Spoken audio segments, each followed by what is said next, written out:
Bonjour, c'est Bertrand de la chaîne Investir sur le long terme. Alors aujourd'hui, la vidéo est consacrée au suivi du compte titre ordinaire. Donc c'est l'épisode 3.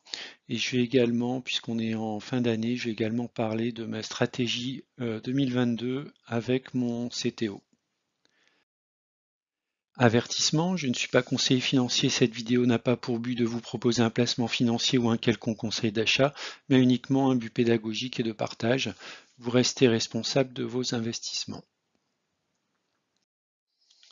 Alors la stratégie long terme de mon compte titre, donc les caractéristiques du compte titre, c'est un compte titre que je détiens chez DeGiro. Alors pourquoi j'ai ouvert un compte titre par rapport au PEA? Bien tout simplement pour les trois raisons suivantes. La première, c'est de pouvoir mettre dans ce compte titre des valeurs qui ne sont pas éligibles au PEA, typiquement des immobilières européennes, comme Unibail Rodamco par exemple. Le deuxième point aussi, c'était de faire des investissements sur des valeurs cotées sur les marchés américains. Je pense que sur le long terme, le marché américain a quand même des performances qui sont intéressantes. On peut trouver à la fois des actions de rendement et de croissance. Et le troisième point, c'est également d'investir dans des ETF, notamment à forte croissance. Alors mon objectif long terme, c'est d'obtenir des revenus lors de la retraite à horizon 15 ans. Le compte titre ordinaire est en phase de constitution. Il a pour objectif de croître principalement par rapport. Donc l'idée, c'est d'apporter entre 300 et 600 euros par mois. De croître également dans le temps, donc d'avoir un relais au travers de dividendes, puisque plus le portefeuille sera important et plus il générera de dividendes. Et enfin, c'est également l'objectif d'atteindre les objectifs en réalisant des plus-values bien sûr, sur les titres détenus. Alors, l'état du compte titre ordinaire et les plus-values au 15 décembre 2021, c'est-à-dire à la clôture US hier, 22h30, 22h32, le mercredi 15 décembre. Donc, la valeur du portefeuille, 14 630 euros et 98 centimes. Il n'y a quasiment pas de liquidité, 8 euros de liquidité. Vraiment, mon objectif, c'est tout investir, sachant que les liquidités, quelque part, je les ai sur mon compte en banque, sur un livret, etc. Donc, en cas de forte baisse des cours, au lieu de mettre à peu près entre 300 et 600 euros par mois, eh bien, je peux être amené à mettre beaucoup plus s'il y a vraiment des opportunités. Donc en termes de performance, la plus-value cumulée depuis l'ouverture est de 2000 euros et 2056 euros et 98 centimes. Alors mon compte titre ordinaire est composé de 36 lignes. Alors c'est un petit peu, on va dire une manie que j'ai, c'est d'acheter beaucoup d'actions très différentes. Donc mon portefeuille n'est pas très concentré sur quelques actions, mais il est assez diversifié. J'ai 30 actions et 6 ETF. Donc par rapport au mois dernier, en fait, j'ai introduit 2 ETF additionnels. Donc comme je t'ai dit, j'ai pas de liquidité. La liquidité est bien sûr se fait au travers de mes apports très réguliers. Je le fais une fois ou plusieurs fois par mois. Alors l'effet marquant sur la période, donc le rendement mensuel de mon compte titre ordinaire, donc par rapport au mois dernier, il a augmenté de 2,9%. Alors merci notamment l'augmentation ici d'hier, donc qui était assez importante, notamment après les annonces de la Fed américaine. Et ce mois-ci, j'ai opéré un apport de 550 euros et j'ai obtenu 18,93 € de dividendes. Alors, parmi les faits marquants, donc bien que mon compte titre ordinaire est augmenté, je suis en forte moins-value sur le titre Alibaba. Donc moins 20,66% par rapport à mon prix de revient unitaire. même si on verra après, j'ai renforcé en fait sur ce titre. Et également, un des faits marquants, c'est la mise en œuvre de ma stratégie sur les ETF, ce que j'ai dit lors d'une précédente vidéo. Mon objectif, mais j'en reparlerai après sur ma stratégie 2022, c'est de rééquilibrer, on va dire, entre les actions et les ETF, notamment des ETF en accumulation et pas en distribution, puisque quelque part, ce sont les actions qui vont assurer la distribution, les ETF seront en accumulation. C'est également pour des raisons fiscales, puisque vous savez que vos dividendes sont imposés par la flat tax de 30%. Donc s'il y a déjà 15% qui sont pris automatiquement, par exemple par le gouvernement américain, eh bien sachez qu'il y aura encore 15% complémentaires qui seront à votre charge au niveau du paiement des impôts, même si en vrai vous avez payé 30% au niveau des impôts en France et puis récupérer les 15% qui ont été prises aux États-Unis. Alors les prises de position, donc j'ai renforcé. A priori, je ne vendrai pas d'actions. Donc vous ne verrez que des lignes d'achat ou de renforcement. Donc j'ai renforcé sur Alibaba, sur AT&T, sur Pembina, et j'ai également renforcé sur mes ETF existants et acheté des nouveaux ETF. Alors si on regarde les transactions qui ont été effectuées entre le 15 novembre et le 15 décembre, le 15 novembre c'est la date de réalisation de la dernière vidéo. Sur le compte titre, je vais faire une vidéo tous les 15 du mois. Donc on peut voir qu'au niveau des ETF, donc j'ai renforcé. Alors l'ETF sur l'argent, donc Silver, j'en ai acheté un. Donc voilà, une quantité à 17,99. Ensuite, en bas, ce que vous pouvez voir, les iShares, donc Digital Security, j'en ai acheté 20 à 6,93 €. Les Automation and Robotics, j'en ai acheté 5 à 12,21 €. Sur la digitalisation, j'en ai acheté 10 à 8,72 €. Et sur Automation and Robotics, une deuxième fois, en fait, sur 5 quantités à 13,01 €. Donc l'ensemble de ces achats sur les ETF ont eu notamment pour but de baisser le PRU.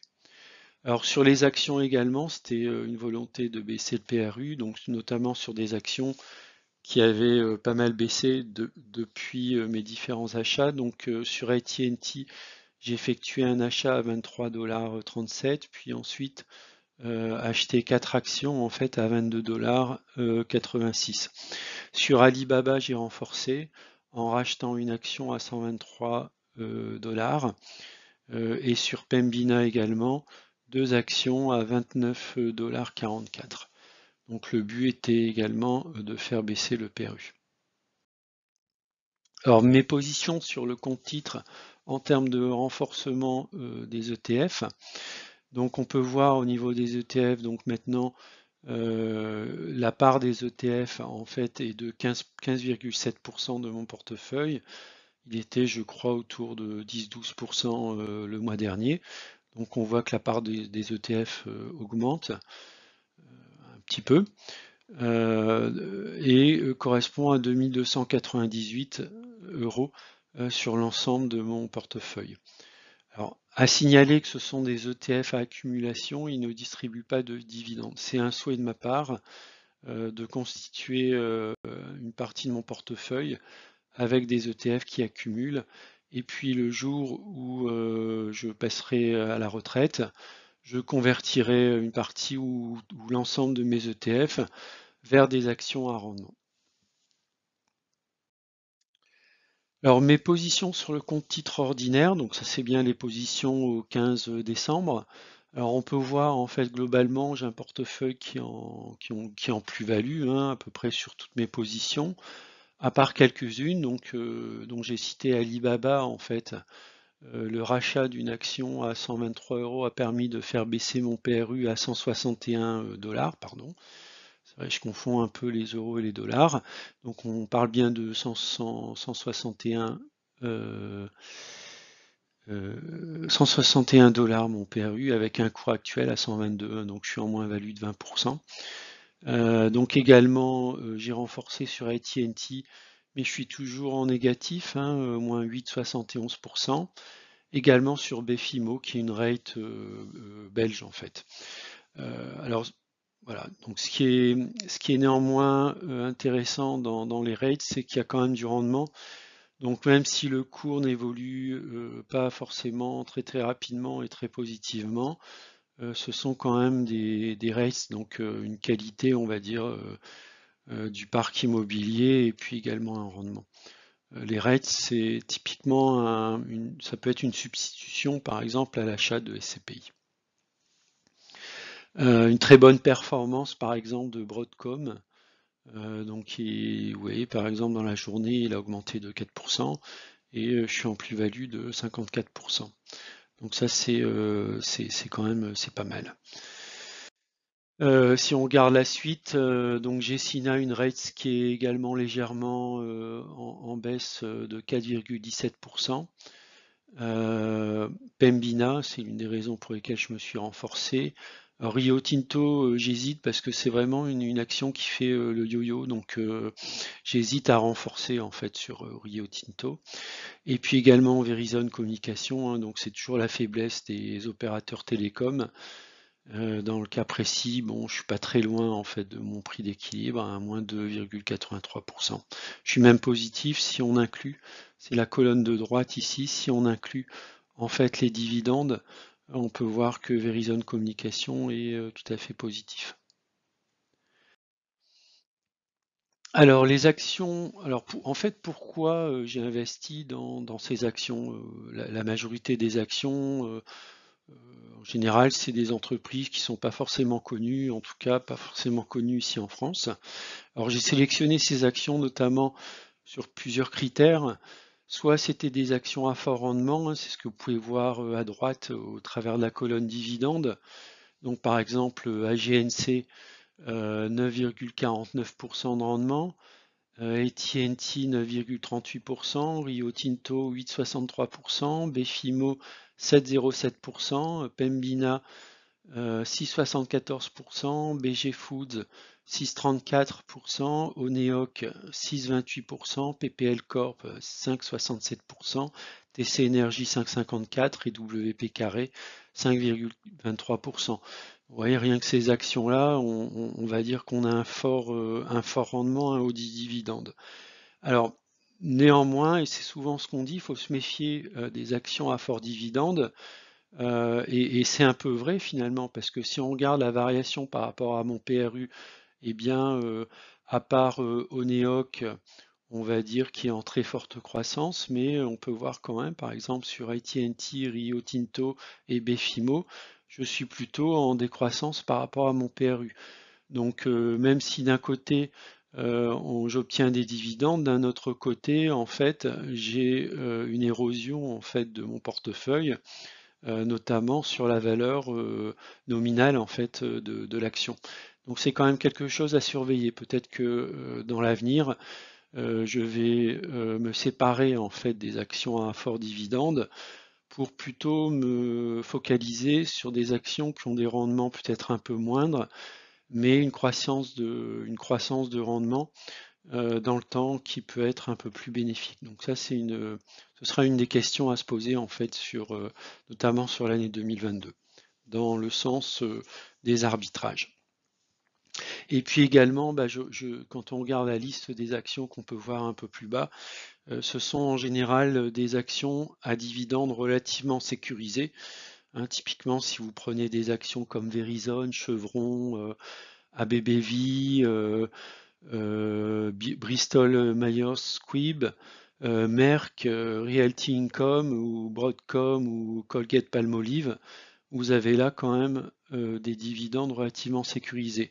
Et puis vous avez d'autres actions qui ne distribuent pas de dividendes, mais qui peuvent avoir comment dire, un potentiel de hausse très important. Par exemple, Enphase, qui fabrique des micro-onduleurs. Donc tout ça, c'est relatif au domaine des systèmes solaires, des panneaux photovoltaïques, etc. Donc je l'ai acheté en cours d'année, je suis déjà à plus 35%. Donc je pense que c'est typiquement le genre d'action qui va peut-être aider à booster aussi mon portefeuille, non pas en termes de rendement, mais surtout en termes de progression et voilà, et donc de plus-value en termes de revente si dans quelques années je revends cette action.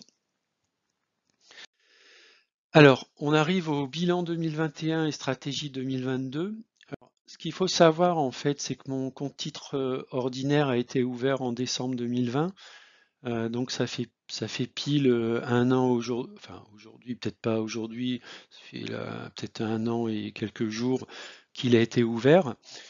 Alors c'est vraiment le compte titre ordinaire avec notamment l'investissement aux US. Pour moi, c'est vraiment une découverte en fait. Je me suis aperçu que le marché américain fonctionne vraiment différemment du marché français, avec notamment des dividendes réguliers tout au long de l'année. Donc typiquement, pour quelqu'un qui a pour objectif d'avoir des revenus au moment de la retraite, je pense que posséder des actions américaines au travers du compte titre, même si on est imposé avec la flat tax à 30%, je pense que ça reste quand même quelque chose d'assez intéressant et à mon avis quelque chose qu'on devra avoir lorsqu'on est investisseur sur le long terme. Donc c'est dividendes réguliers tout au long de l'année, hein. Là vous pouvez voir depuis le 12 janvier 2021 jusqu'au 10 décembre, c'est à peu près ce qui a été distribué en fait au cours de l'année. Donc voilà, c'était quand même assez régulier. Si j'avais tracé une droite en termes de moyenne, je pense que je serais autour à peu près des entre 4 et 6 euros en moyenne, même un peu plus par mois. Alors, la composition, si je fais un bilan en fait au bout d'un an de la composition de mon portefeuille, alors 84% en fait de la valeur de mon portefeuille est consécutif à des apports, alors ce qui paraît assez logique, hein, puisque le portefeuille est toujours en phase de, on va dire, de création. Donc 84% de mon portefeuille c'est de l'apport, 14% correspond aux plus-values latentes et 2% aux dividendes. Donc, alors pourquoi j'ai mis ça? C'est parce que typiquement c'est le type de camembert que je vais réutiliser d'année en année pour voir effectivement euh, quelle sera la part en fait des plus-values latentes et des dividendes dans mon portefeuille. Alors normalement avec le principe des intérêts composés, d'ici 15 ans, je pense que je devrais être au minimum, au maximum, pardon, 50% d'apport et les autres 50%, ça devrait être des dividendes et des plus-values latentes. Donc également en termes de bilan sur mon portefeuille, ce que je peux dire, c'est qu'il y a une part équilibrée des secteurs d'activité avec néanmoins les technologies en retrait, hein. Si on regarde, en fait à gauche c'est la valeur de mon portefeuille au mois de novembre et à droite la valeur de mon portefeuille au mois de décembre. Alors en termes d'équilibre, on va dire, donc on peut voir quand même par exemple que la partie ETF est en croissance, hein, entre novembre et décembre. On va voir au fur et à mesure des mois cette partie-là va grossir. L'objectif sera bien sûr d'être autour de 50%. Et puis on va dire que j'ai un équilibre entre la consommation, l'énergie, les rates et la santé. Pour moi, c'était lorsque j'ai démarré ce portefeuille, c'était les quatre tendances, on va dire, les quatre marchés principaux sur lesquels je voulais investir. La santé, parce que pour moi, c'est une tendance, on va dire, de fond. La population vieillit, on fait appel de plus en plus à des besoins, que ce soit de médicaments, de vaccins, de soins de manière générale. Les rates, pourquoi? Parce que ça permet aussi quelque part, si on n'a pas forcément de patrimoine immobilier, eh bien d'investir dans des sociétés civiles immobilières, hein, donc qu'on appelle des REITs aux États-Unis. Et généralement, c'est quand même des entreprises assez sérieuses, assez solides financièrement et qui distribuent régulièrement du dividende. Les énergies, pourquoi? Parce qu'on parle énormément de transition énergétique et je pense que ce soit les énergies fossiles et les énergies renouvelables vont jouer un rôle également dans les 15-20 prochaines années. La consommation, pourquoi? Bien parce que on est investi dans des actions américaines. C'est un peu aussi la culture aux États-Unis de consommer, donc les biens de consommation, je pense que c'est quelque chose qui sera toujours rentable quelque part. Et puis on a quelques secteurs un peu moins présents sur le portefeuille, comme les financières, les matières premières, les télécoms. Voilà, même si ça peut être potentiellement des forts rendements, ils sont néanmoins pas forcément une part très importante dans mon portefeuille. Et puis enfin, la technologie, hein, qui peut paraître relativement en retrait, compte tenu effectivement du marché américain et notamment du Nasdaq, des valeurs technologiques. Eh bien, l'une des explications, c'est que je suis rentré sur le marché en décembre 2020 et, euh, et à mon goût, les valeurs technologiques étaient déjà relativement élevées. Donc, ce qui peut expliquer effectivement que je n'ai que 6% de technologie dans mon portefeuille. Alors, la stratégie 2022. Donc, la stratégie 2022, comme je l'ai déjà plus ou moins annoncé, en fait, c'est un équilibre de la part des ETF avec la part des actions. Mon objectif, on va dire, peut-être pas sur 2022, mais qui va se prolonger sur 2023-2024, ce serait d'avoir 50% d'ETF, donc à accumulation, et 50% d'actions, on va dire, à dividende ou à rendement ou de croissance. Le deuxième point, c'est saisir des opportunités en cas de forte correction, hein, donc typiquement des actions technologiques comme Microsoft, Apple, ou des ETF équivalents. Pourquoi pas un ETF Nasdaq ou, comme je l'ai fait actuellement, des ETF qui sont sur la digitalisation, sur la sécurité, sur la robotisation, par exemple. Et le dernier point, c'est renforcer en priorité sur ces titres ci-dessous par rapport aux autres. Alors même si typiquement j'ai renforcé sur Pembina, j'ai renforcé sur Alibaba, j'ai renforcé sur AT&T ce mois-ci, ma stratégie en 2022, ce serait peut-être de renforcer plutôt des actions un peu plus solides en termes de dividendes et ou de croissance. Hein, typiquement, là, j'ai mis une petite liste d'actions que je vais renforcer en 2022. Alors, peut-être pas celles qui sont en rouge, parce qu'elles ont connu une croissance très forte, 35% pour Emphase, 43% pour Broadcom, 29% pour Aflac, 26% pour ABBV et 68% pour Iron Mountain. Je vais peut-être privilégier des actions qui ont un peu moins monté, comme Merck par exemple, ou 3M, ou alors BMS, hein, qui sont des actions qui sont à peu près aujourd'hui à mon PRU.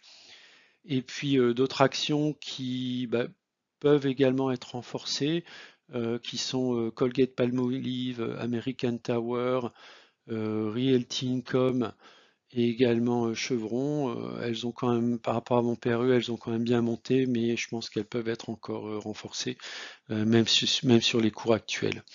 J'ai mis sur la colonne de droite les dividendes que l'on peut attendre par rapport à cette société, hein, à ces sociétés, pardon. Voilà, donc même si on n'a pas un rendement, on va dire, de l'ordre de 5%, pour certaines sociétés, on s'en rapproche, notamment Iron Mountain, Chevron, ABB, Bristol Myers, par exemple, on est de l'ordre de 4-5%. Voilà, j'ai terminé pour la vidéo. Écoutez, je vous remercie de l'avoir suivi et éventuellement, si vous souhaitez, vous pouvez mettre des commentaires sur quelle serait votre stratégie, vous, sur l'année 2022. Je vous remercie d'avoir suivi la vidéo et puis je vous dis à bientôt. Au revoir.